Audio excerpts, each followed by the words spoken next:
Yo, guys, big things moving and shaking in Syria. We called it. Assad did not die in a plane crash. Other things happened. Yo, let's take a look at where Assad's at. Let's take a look at how the new regime is faring. Let's run through these headlines, guys. Assad's fall. Syria's strongman seeks refuge in Moscow. The world watched as Bashar al-Assad, Syria's long-standing ruler, fled to Moscow. Russian state media reported that Putin's government granted asylum to Assad and his family. This event marks the end of the Assad family's 5-decade grip on power in Syria. Assad's departure came after Syrian rebels captured Damascus in a swift 2-week offensive. The rebels cited the population's frustration with 50 years of Assad regime rule as their motivation. This sudden collapse of power sent shockwaves through the region and beyond. The Assad family's rule began in 1971 when Hafez al-Assad seized control through a military coup. Bashar took over in 2000 after his father's death. He continued the family's authoritarian style of governance, relying on security forces to maintain control. Assad reign saw significant turmoil, particularly during the Arab Spring in 2011. Peaceful pro-democracy protests were met with violent crackdowns, sparking brutal civil war. The conflict dragged on for years, drawing in regional and global powers. We all know about 2011. That was around the same time we were making moves in Libya. That's now a failed state. The U.S. was all up in that. There was a proxy Cold War between the U.S. and Russia going on in the Middle East at that time too. So we're all hip to what was going on in the Middle East, part of that U.S. plan on securing the oil pipeline and distributing oil around the world. And that's also part of the reason why we're facing off with Ukraine as a proxy right now in Russia too, right? It's all actually part of the same overall energy production strategy. But regardless, throughout the war, Assad's forces faced accusations of human rights abuses. The most notorious incident was a chemical weapons attack in 2013 that killed over 1,400 people. Despite international condemnation, Assad clung to power with support from Russia and Iran. Assad's fall. Syria's strongman seeks refuge in Moscow. The fall of the Assad regime raises questions about Syria's future. The country now faces the challenge of rebuilding after years of conflict. The potential for a democratic transition exists, but obstacles remain. Extremist groups still operate in parts of the country. Assad's flight to Russia also impacts global politics. It shifts the balance of power in the Middle East. Iran may see their influence in the region diminish. Maybe they will. Yo, we got some stuff, guys. Stay tuned because we got some stuff moving and shaking out in Syria right now. Meanwhile, Western nations view this as an opportunity for positive change in Syria. The Syrian people now have a chance to shape their own destiny. However, the road ahead is uncertain. Millions of refugees may consider returning home, and they already are.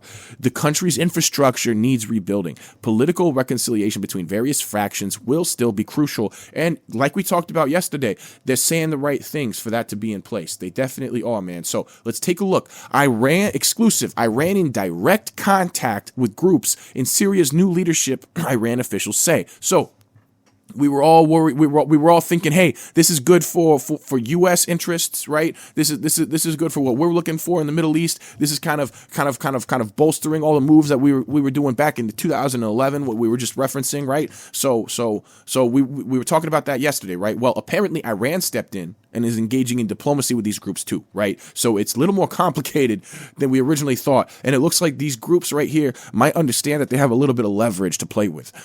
Dubai. Iran has opened a direct line of communication with rebels in Syria. New leadership since its ally Bashar al-Assad was ousted, a senior Iranian official told Reuters on Monday, in an attempt to prevent a hostile trajectory between the countries. The lightning advance of a militia alliance spearheaded the Hayat Tahrir al-Sham, a former al-Qaeda affiliate HTS, marked one of the biggest turning points for the Middle East in generations. Assad's fall as president removed a bastion from which Iran and Russia could exercise its influence across the Arab world.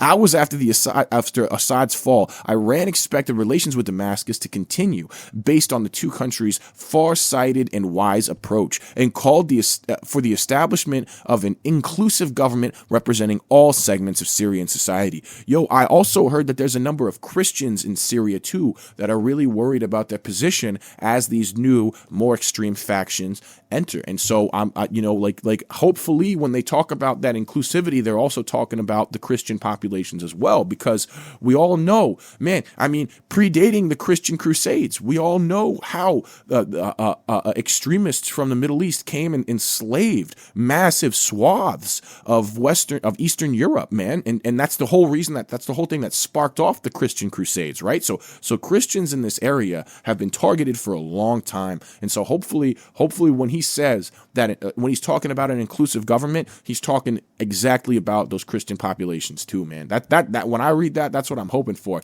It's Iran, so you don't hope too much, but geez, man, there's little doubt about Tehran's concern about how the change in power in Damascus will affect Iran's influence in Syria, the linchpin of its regional clout.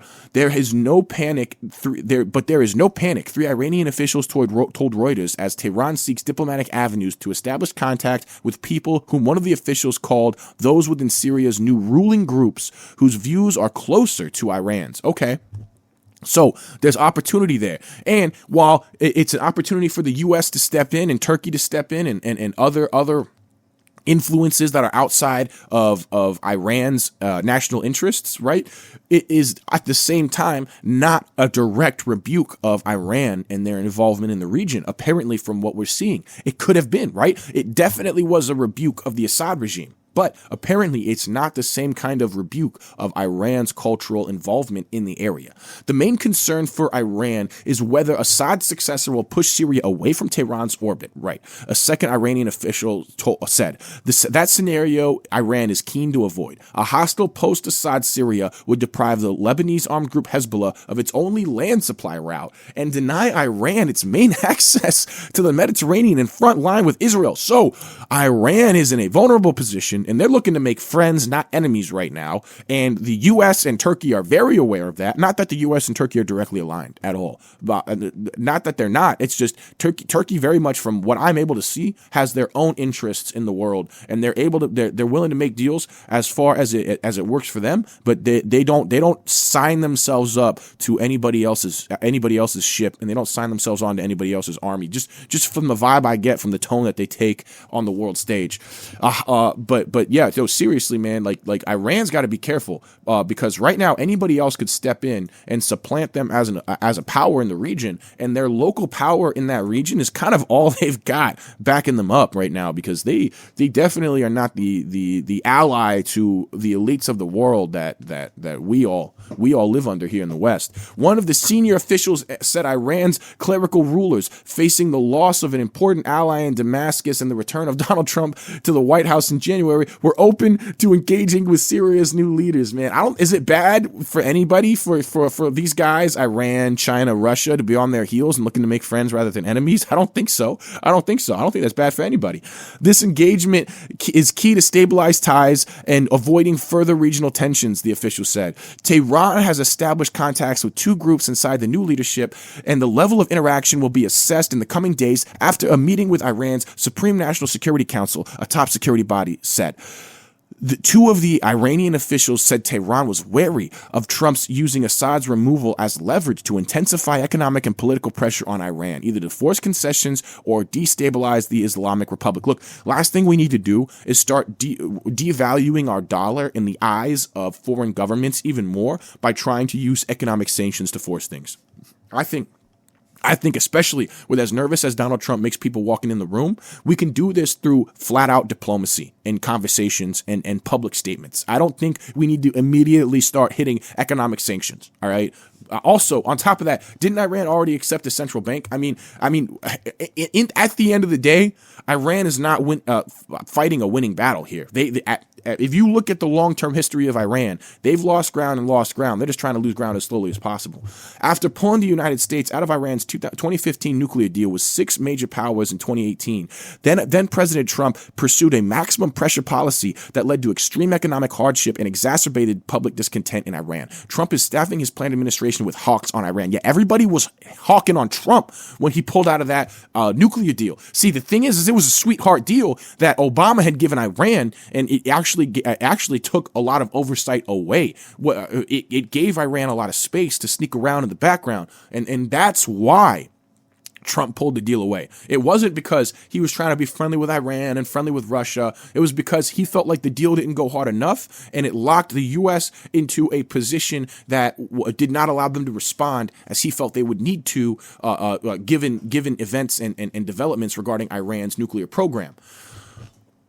In 2020, Trump, as president, ordered a drone strike that killed Qasem Soleimani, Iran's most powerful military commander and mastermind of overseas attacks on U.S. interests and those of its allies. Iran is now only left with two options: fall back and draw a defensive line in Iraq, or seek a deal with Trump. Ali Vaiz of the International Crisis Group said, the fall of Assad exposed Tehran's dwindling strategic leverage in the region, exacerbated by Israel's military offenses against Hezbollah in Lebanon and the Palestinian militant group in Hamas in Gaza.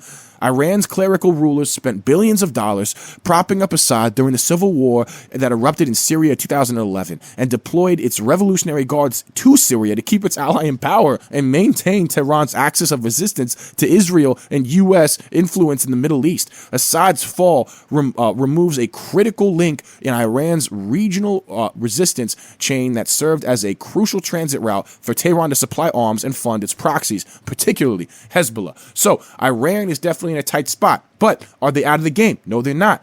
The U.S. finally has an opportunity to pursue the interests that it failed to pursue back in 2011.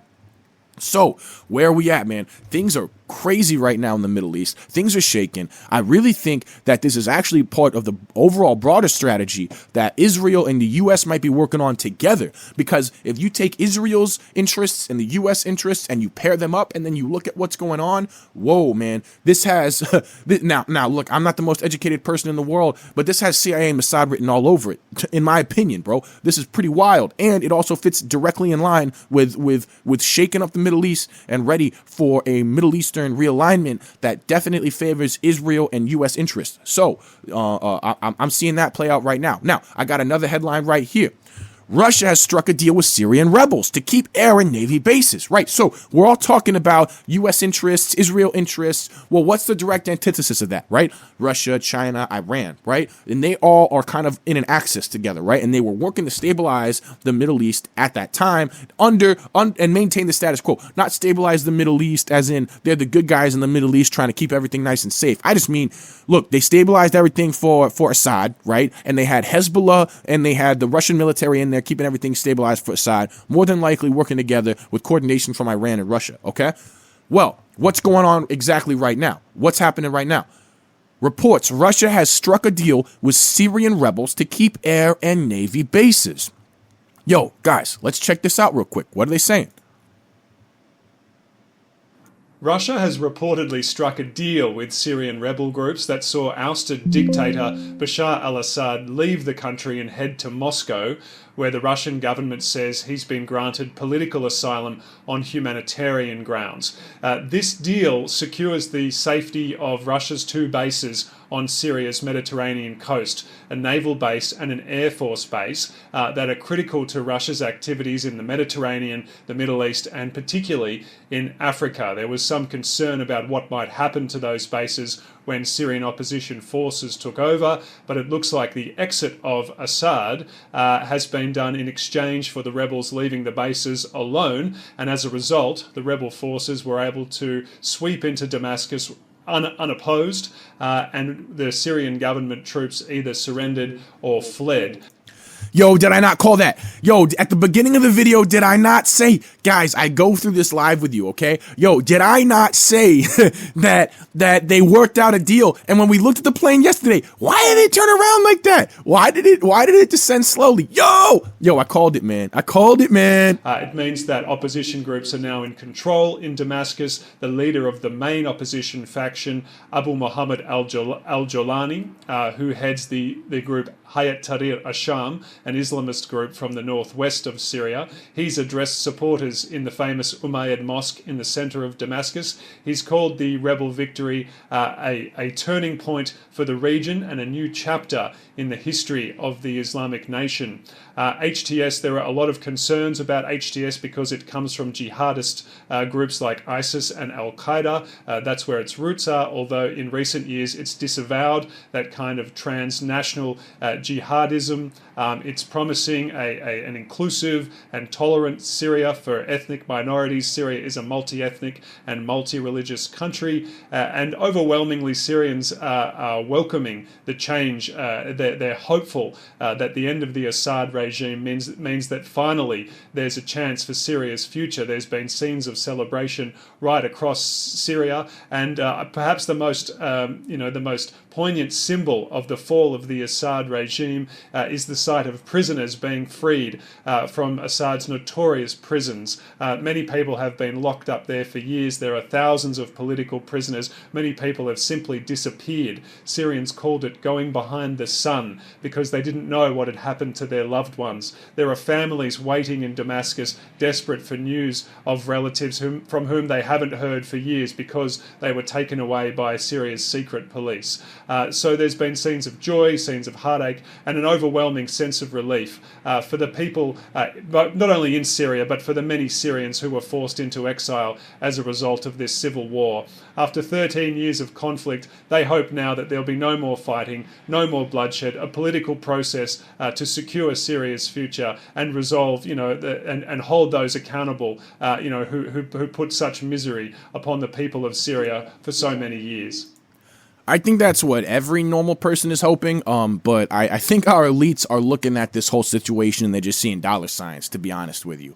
But yeah, man, no, it's pretty wild what's going on. So it looks like Russia has struck a deal. What did we talk about? Exactly this yesterday, right? It looked like there was something going on where maybe there were rebels on the plane and the plane got turned around, and then Russia was able to use some sort of leverage. Maybe there were rebels on the plane. Maybe something was worked out with one of the higher up administrators that was with them on the plane, and they were able to turn around, and then the rebels took custody of Assad and then used that as leverage to work out a deal with the Russians. Look, this is all crazy stuff.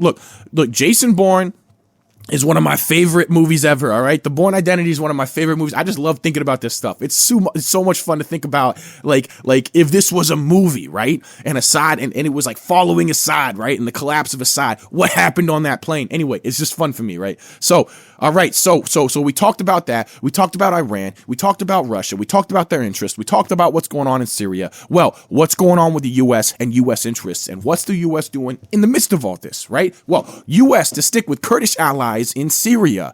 The fall of Assad regime in Syria will not impact U.S. support, at least for now. One of Washington's most steadfast allies in the fight against the Islamic State terror group, according to senior U.S. officials. Speaking just hours after Russian officials confirmed former Syrian leader Bashar al-Assad had fled Damascus and taken refuge in Moscow, and the day after rebel forces entered the Syrian capital, U.S. officials insisted there are no plans to alter U.S. military footprint in Syria, which includes some 900 troops, most of them working in the country's northeast with Kurdish-led Syrian Democratic Forces, or SDF. To maintaining U.S. positions across Syria is something that we will continue to do, a senior U.S. administration official said Sunday, briefing reporters on the condition of anonymity in order to discuss sensitive information. We think that the presence is critical. Another anonymous source, Jesus. We think that the presence is critically important for the stability of those areas, for denying the efforts of ISIS to resurge, and also for the integrity of SDF and the groups that we work with in the East to maintain stability there, the official said, using an acronym for the Islamic State group known as IS or Daesh. Okay, also, the U.S. since then, and I'm not sure if they're going to cover this here, they've also struck IS bases, right? So in the middle of all of this going on, right, the U.S. is staying in Syria. They're maintaining a presence in Syria, and they're right now engaging in preliminary attacks against IS, right? So IS, I believe ISIS. I don't know IS compared to ISIS because I kind of got focused on domestic politics for a minute. But ISIS was Al-Qaeda plus Al-Nusra. Okay, so apparently Al-Nusra then breaks off and forms HTS and then denounces extremism, apparently. And then IS, I guess, is the extremist elements of Al-Nusra left with Al-Qaeda. Whatever, I don't know. But whatever it is, The U.S. still doesn't like them, and they're out there bombing the crap out of them right now. While everybody else is trying to vie for their position, etc., the U.S. is just, I guess, suppressing IS and trying to make sure that they don't have the resources or the opportunity to be a voice in the region as the unfolding situation develops, right? The SDF, an alliance of Kurdish and Arab militias, formed in 2015, mustering a force of 30 to 40,000 fighters that played a key role in eroding IS's hold on large swaths of territory, including the terror group's self-proclaimed Syrian capital of Raqqa. That's interesting because the Kurds are also, I believe, a minority group in a couple of other countries in the region, and they've been looking to carve out their own territory for a minute. And I think that they're looking at northern Syria to do it. So that's very interesting. And I'm not sure if Turkey has a vested interest in allowing them to do that, or maybe Turkey has a vested interest in preventing them from doing that. Either one could be why Turkey is also interested in the region. But for years after its creation in March 2019, the SDF announced the fall of the town of Baguz, IS's last stronghold in Syria. Wow. But the defeat of the self-declared IS caliphate in Syria, wow, came at a cost. The SDF estimated that some 11,000 fighters were killed in the years-long campaign, and fighting with remnants of the terror group has persisted. Remnants of the shattered group, exactly what we were talking about earlier. It broke up and now they're fighting remnants. Intelligence shared by both the U.S. and United Nations member states earlier this year indicated an uptick in IS activity, especially by small cells in Syria's central desert, describing it as a growing logistics hub for the terror group. Right, as the area destabilizes and more people are looking for friends as proxies, and foreign governments are looking to fund friends as proxies, I imagine that they're looking to advertise themselves and make some money out there. So I can see why there's a situation where the U.S. wants to step in and start making moves to suppress them. Various estimates warn that a number of IS fighters across Syria and Iraq has grown between 2,500 and 5,000. This past July, U.S. Central Command, which oversees U.S. forces in Syria and Iraq, warned IS was on pace to more than double the total number of attacks they claimed in 2023. The IS has made repeated attempts to free some 9,000 of its fighters being held in about 20 SDF-run prisons across northeastern Syria, described by one U.S. senior official as the largest collection of terrorist fighters in the world. Additionally, the SDF has been charged with overseeing security and displaced persons camps like Ahol and Al-Raj, which house about 30,000 people, most of them children under the age of 12, and many of them families loyal to IS. Wow, man. So you guys are just holding giant prisons full of these people. This does not sound like a good, and then you have their loyal family members held in something akin to a prison, which is supposed to be like a humanitarian thing. But are you sure that they think of it that way? With their dad in there, most of the kids under 12, and then they might think that they're in a fascist regime, and all they see are the U.S. military members, bro. That doesn't sound like a successful mission right there. U.S. President Joe Biden on Sunday said Washington has no intention of letting Syria or the SDF face those challenges alone. Our mission against ISIS will be maintained, including the security of detention facilities where ISIS fighters are being held as prisoners. We are very clear-eyed about the fact that IS will try to take advantage of any vacuum and reestablish its capabilities to create a safe haven. We will not let that happen. Yo, but how many people are you storing in that region just ready to go? I mean, this crazy. You're just kind of holding them. You're just kind of holding them in a holding pattern. They're there in a holding pattern, just doing nothing. And the only reason they're not exploding all over everybody right now is just because you hold them in place. That's crazy. You got them stuffed in a box? Dude, that's like a Pandora's box right there. That's what that is for the whole Middle East. The U.S. has created a Middle East Pandora's box is what it's created from what I'm reading. Wow. U.S. Central Command said the operation struck more than 75 targets using a combined long-range bombers, fighter jets, and close air support. We targeted a significant gathering of IS fighters and leaders, a senior administration official said, adding that warplanes dropped about 140 munitions during the strikes. So these are the strikes that we're talking about, which were authorized earlier this Sunday. It's a significant strike, and I think we just given the collection of ISIS individuals in that area and the size alone.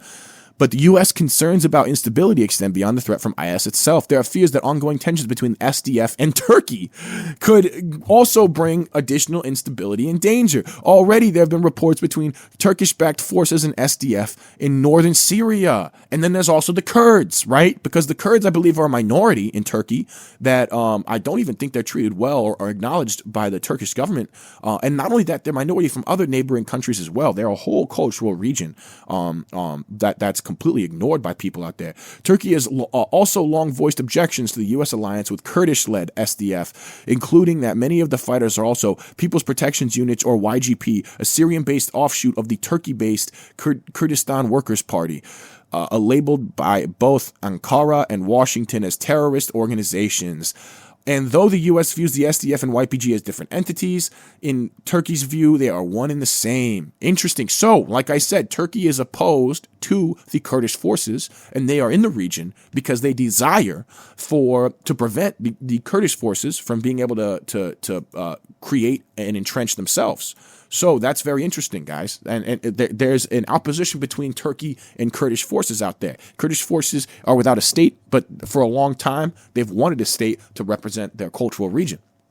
Okay, so guys, the U.S. is staying in Syria. We get what's going on in Syria. They want to make sure that only the people that they're okay with have a voice and have a say in creating this new Syria that we're looking at. Who knows how that plays out for Lebanon? Lebanon's in its own state of collapse, interestingly enough. So hey guys, I thought this was super interesting to get a complete overview of what's going on in Syria. I'm gonna see you guys in the next segment. I appreciate you.